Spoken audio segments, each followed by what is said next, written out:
लातूर महानगरपालिकेच्या निवडणुकीची रणधुमाळी सध्या सुरू झालेली आहे. काँग्रेस पक्ष आणि वंचित बहुजन आघाडीची ही युती झालेली आहे आणि आता काँग्रेस जी आहे या मैदानामध्ये उतरलेली आहे. माझ्यासोबत माजी मंत्री श्री आमदार अमित भैया देशमुख आहेत आपल्यासोबत. भैया, आपण निवडणुकीच्या रणांगणामध्ये उतरला आहेत, लोकांपर्यंत पोहोचताय, लोकांचा कसा प्रतिसाद मिळतो?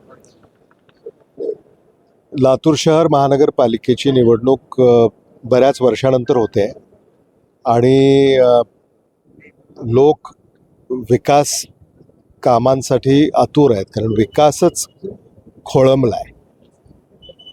सत्ताधारी सत्तेच्या धुंदीमध्ये मस्त आहेत आणि सामान्य माणसाकडं दुर्लक्ष झालेलं आहे. त्यामुळं कामाची माणसं निवडून द्यावीत असा विचार मतदार करतायत आणि काँग्रेसनं काम करून दाखवलं आहे.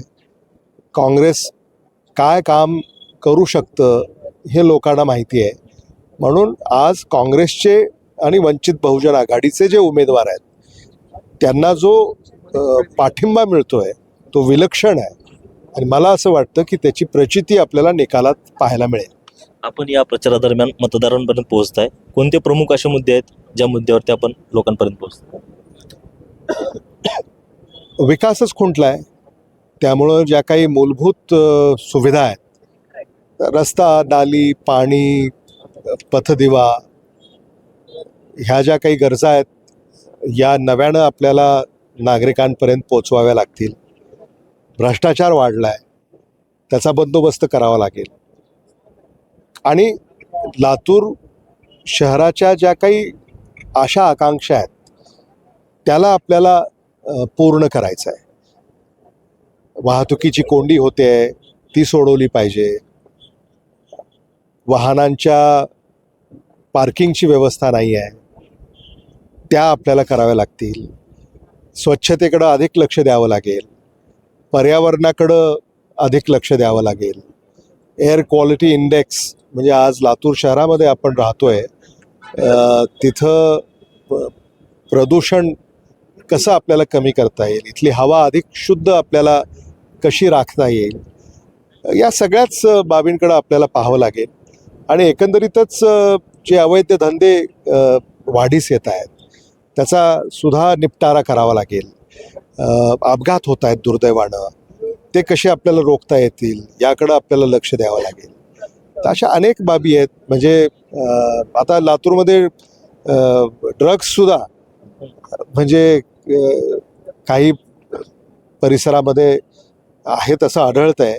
त्यामुळं हे का होतं आहे, कशामुळं होतं आहे, ते इथं जेव्हा ही व्यवस्था अधिक जागरूक आणि सक्षम आपल्याला निर्माण करता येईल तेव्हाच याचा बिमोड आपल्याला करता येईल.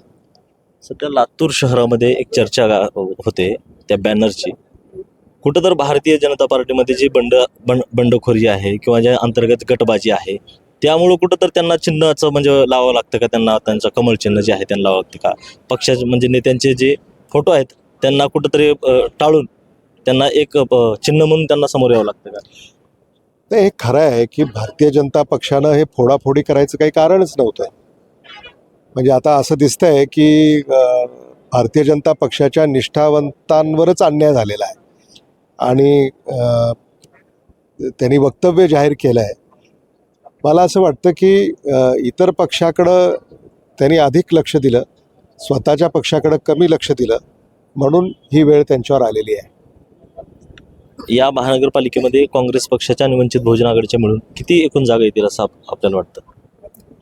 मला असं वाटतं की आमचा स्ट्राईक रेट हा विलक्षण राहील, आश्चर्यकारक राहील आणि अबव 90% स्ट्राईक रेट राहायला तर आश्चर्य वाटून आहे.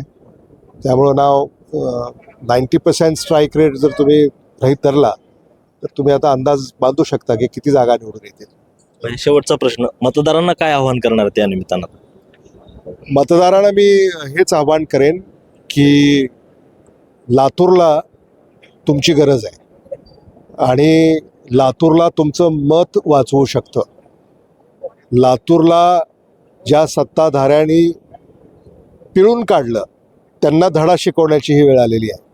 त्यामुळं एक पारदर्शक व्यवस्था एक गतिमान व्यवस्था, एक कर्तव्यदक्ष व्यवस्था लातूर शहर महानगरपालिकेमध्ये मतदारांनी निवडून दिली पाहिजे आणि त्यासाठी काँग्रेस वंचित बहुजन आघाडीला मतदान केलं पाहिजे. थँक्यू.